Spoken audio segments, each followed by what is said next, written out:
शिक्षा विभाग में फर्जी दस्तावेजों के आधार पर नियुक्ति का एक सनसनीखेज मामला सामने आया है।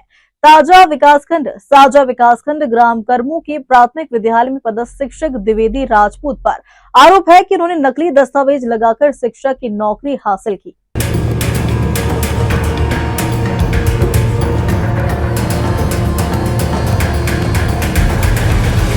ज्वाइंट डायरेक्टर के यहाँ भी शिकायत की गई है कि आप तत्काल इसकी जांच करवाइए और जांच करवाने के बाद अगर वो फर्जी पाई जाती है तो उसके ऊपर में आपराधिक मामला दर्ज करवाएं, 420 धोखाधड़ी का मामला दर्ज करवाएं और साथ ही साथ ऐसे लोगों को जेल भेजा जाए। मतलब शिकायत की कापी हमको मिला है और शिकायत की कापी मिलने के बाद हम उचित उसमें जाँच करवाते हैं। जाँच में जो पारदर्शिता आएगा तो उसके आधार पर नियमानुसार कार्रवाई। उस शिकायत पत्र का परीक्षण किया गया है और परीक्षणों पर पाया गया है कि उनका पदनाम जो है सहायक शिक्षक है प्राथमिक विद्यालय का और उनके नियोक्ता जो है जिला शिक्षा अधिकारी होते हैं और तदनुसार जिला शिक्षा अधिकारी को कार्रवाई करने हेतु निर्देशित कर दिया गया है जांच करके।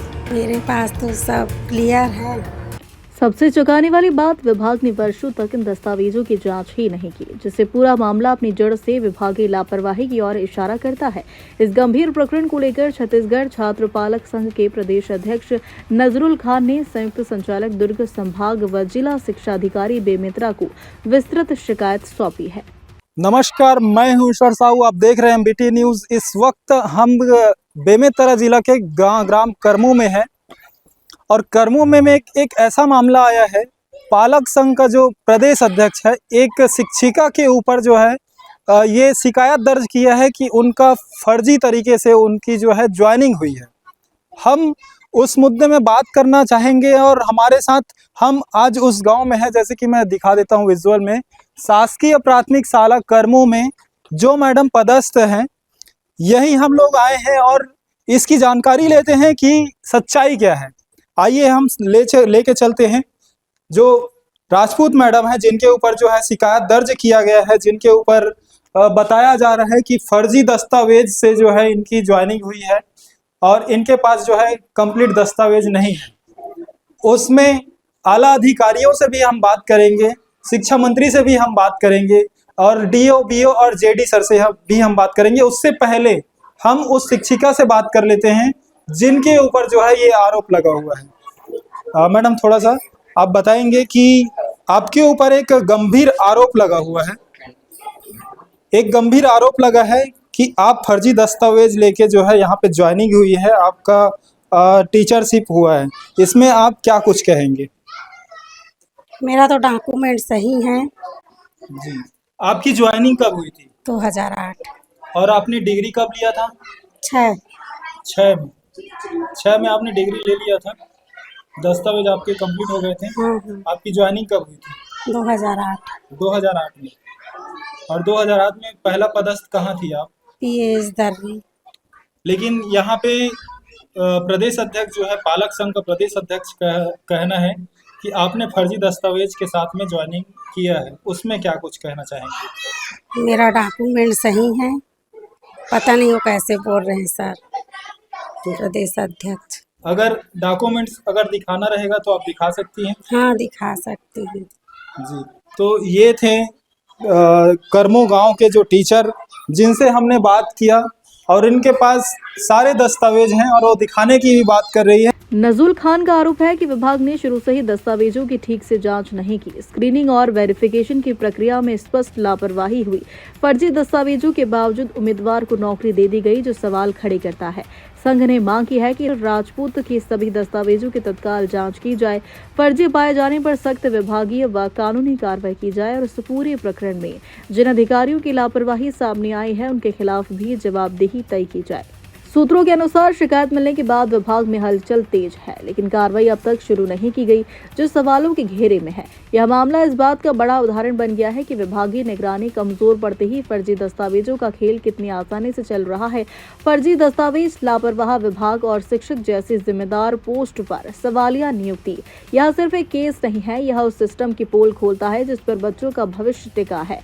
अब गेंद विभाग के पाले में है। देखना यह है कि कार्रवाई होगी या इस फाइल की धूल किसी और शिकायत का इंतजार करेगी। लेकिन एक बात तय है, शिक्षा विभाग में इस तरह की गड़बड़ियों पर अगर अब भी सख्त कदम नहीं उठे तो आने वाली पीढ़ियों के साथ सबसे बड़ा अन्याय होगा। हम इस जांच पर नजर बनाए रखेंगे क्योंकि यह मामला सिर्फ कागजों का नहीं, जिम्मेदारी और ईमानदारी का है। दरअसल आज पालक संघ का प्रतिनिधिमंडल बेमेतरा दौरे पे था, तो आज मैं यहाँ पर आकर जिला शिक्षा अधिकारी बेमेतरा चतुर्वेदी जी से मिला। वहाँ पर कुछ कई सारे मामले थे। तो पहला मामला ये था कि एक देवेंद्री राजपूत करके एक शिक्षक है जो पहले प्राथमिक स्कूल में कार्यरत थी, अभी वो करमू स्कूल में कार्यरत है। वो उनके द्वारा क्या है कि फर्जी दस्तावेजों के आधार पर नौकरी हासिल की गई है। तो इसके मामले में जॉइंट डायरेक्टर के यहाँ भी शिकायत की गई है कि आप तत्काल इसकी जांच करवाइए और जांच करवाने के बाद अगर वो फर्जी पाई जाती है तो उसके ऊपर में आपराधिक मामला दर्ज करवाएं, 420 धोखाधड़ी का मामला दर्ज करवाएं और साथ ही साथ ऐसे लोगों को जेल भेजा जाए।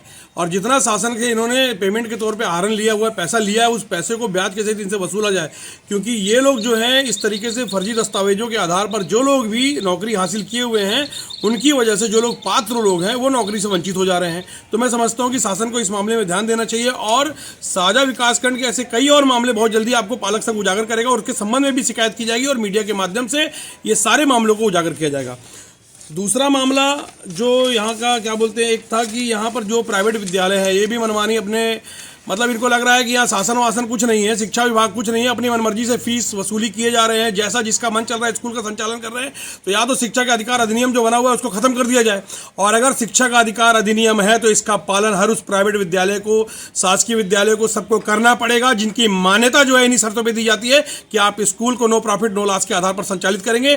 स्कूल का इस्तेमाल आप अपने लाभ के लिए या अपनी किसी संस्था के लाभ के उद्देश्य से स्कूल का संचालन नहीं करेंगे, और इन्हीं शर्तों पर उनको मान्यता मिलती है। उसके बाद भी ये मनमानी तरीके से फीस वसूल कर रहे हैं। तो इसके मामले में भी 3 स्कूल जो है यहाँ पर क्या बोलते हैं अपने बेमेतरा में, उनके खिलाफ में विभागीय ऑडिट की मांग की गई है कि इन 3 स्कूलों की विभागीय ऑडिट किया जाए। इनकी ऑडिट ये क्या करते हैं, स्कूल प्रबंधक अपनी ऑडिट प्रस्तुत करते हैं, तो अपनी फर्जी जो ऑडिट है ये अपने पास रखें, स्कूल प्रबंधन जाए इनकी ऑडिट करे कि कितना इन्होंने फीस वसूला है, कितना शिक्षकों को वेतन दिया है और कितना क्या बोलते हैं कहाँ कहाँ खर्च किया है, बिल प्रस्तुत करें। उसके बाद जो पैसा इनके एक्सेस होता है उसको कैपिटेशन शुल्क मानते हुए उस पर 10 गुना जुर्माना किया जाए, क्योंकि शिक्षा के अधिकार अधिनियम में कैपिटेशन शुल्क पर 10 गुना जुर्माने का प्रावधान है। और एक तीसरा मामला जो था यहाँ का स्कूल में क्या बोलते हैं बेमेतरा जिले का ही है, उसमें एक थान खमरिया का मामला है। थान खमरिया में एक प्रभारी शिक्षक कार्यरत हैं, उनका नाम है रविंद्र यादव। ये महाशय जो है इनको शासन की जो तनख्वाह दी जाती है उससे पेट नहीं भरता, तो शासन के साथ धोखा भी कर रहे हैं। फर्जी दस्तावेज, कूट रसीद दस्तावेज बनाकर ये शासन से कम ये लोगों ने 20 लाख से ज़्यादा रुपए का आहरण किया हुआ है, मतलब फर्जी दस्तावेजों के आधार पे। तो इनमें से 2 लोगों को, एक को जॉइंट डायरेक्टर ने सस्पेंड किया हुआ है, एक को जिला शिक्षा अधिकारी ने सस्पेंड किया और एक को सस्पेंशन के लिए जो प्राचार्य हैं उसके सस्पेंशन का अधिकार इनको नहीं होता है, तो उसको DPI भेजा गया है। तो मेरा कहना है कि सस्पेंड कराने से कुछ नहीं होगा, ऐसे लोगों के ऊपर में धोखाधड़ी का 420 जो पहले IPC की धारा थी, अभी BNS की जो धारा है धोखाधड़ी की, वो धोखाधड़ी का मामला दर्ज किया जाए। ये जो पैसा क्या बोलते हैं गबन किए हैं उस पैसे को ब्याज के साथ इनसे वसूला जाए, और उसके बाद इनके ऊपर जो इनके ऊपर ऐसी कार्रवाई की जाए कि बाकी लोग जो शासन के पैसों के दुरुपयोग करते हैं, गबन करते हैं, उन लोग के लिए एक नज़ीर बन जाए। तो इसकी भी मांग की गई है कि तत्काल इस संबंध में आपके द्वारा पत्र लिखा जाए DPI को, राज्य शासन को, कि ऐसे लोगों के विरुद्ध में आपराधिक मामला दर्ज कर इनसे शासन के साथ जो धोखा किया गया है, जो रकम मतलब इनके द्वारा रकम धोखे के साथ निकाली गई है, उस सारी रकम को ब्याज के साथ शासन के खाते में जमा करवाया जाए। स्थिति में तो इनके द्वारा इनका मतलब शिकायत की कापी हमको मिला है, और शिकायत की कापी मिलने के बाद हम उचित मतलब उसमें जांच करवाते हैं। जांच में जो पारदर्शिता आएगा तो उसके आधार पर नियमानुसार कार्रवाई की जाए। हम लोग जैसे ही कि मतलब हम लोग मतलब प्राचार्यों की बैठक और शैक्षिक समन्वयों का बैठक, BRC का बैठक, BO का बैठक करके हम लोग ये चाह रहे हैं कि हमारे ज़िले के शैक्षिक गुणवत्ता अच्छा रहे, और इसमें हम लोग ब्लूप्रिंट के माध्यम से और बच्चों को जो 5 साल का जो अनसॉल्व्ड पेपर है उसकी तैयारी करवा रहे हैं, ताकि हमारे बच्चे इस साल मतलब हमारे विद्यार्थी अच्छे नंबर से पास हो जाए और राज्य में हमारा स्थान अच्छे पोजीशन में रहे। ये प्लान हम बना रहे हैं। अक्सर सरकार तैयारी कर रही है कि प्राइवेट स्कूलों में भी शासकीय पाठ्य पुस्तक वितरण होगा, इस पर किस तरह से आप लोग काम कर रहे हैं? नहीं, शासकीय पुस्तक का आशा यह है कि 1ली से 10वीं तक शासकीय अशासकीय सभी विद्यालय में राज्य शासन द्वारा निःशुल्क पुस्तक, राज्य शासन की जो प्रकाशित पुस्तक है उसको दिया जाता है। और 11वीं 12वीं में मतलब विद्यार्थी स्वयं उसको अपनाने के लिए करके खरीदी करते हैं। जी, ये इस सत्र में भी हुआ है क्या? नहीं, इस सत्र में मतलब पहली से 10वीं तक सारे शासकीय सभी स्कूलों में निःशुल्क पुस्तक वितरण किया गया है। जी, लेने की जरूरत नहीं है। नहीं लेने की जरूरत। प्राइवेट और सरकारी दोनों स्कूल में? जी। लेकिन सर प्राइवेट स्कूलों में तो आज भी बच्चे नहीं, पुस्तक वो कुछ पुस्तक उनके द्वारा जो किया जाता है तो उसको हम लोग एनसीईआरटी की पुस्तक चलाने के लिए निर्देश। सर एक भी स्कूल में पुस्तक वितरण नहीं हुआ है प्राइवेट स्कूल में सर, ऐसे कई दर्जनों स्कूल है सर।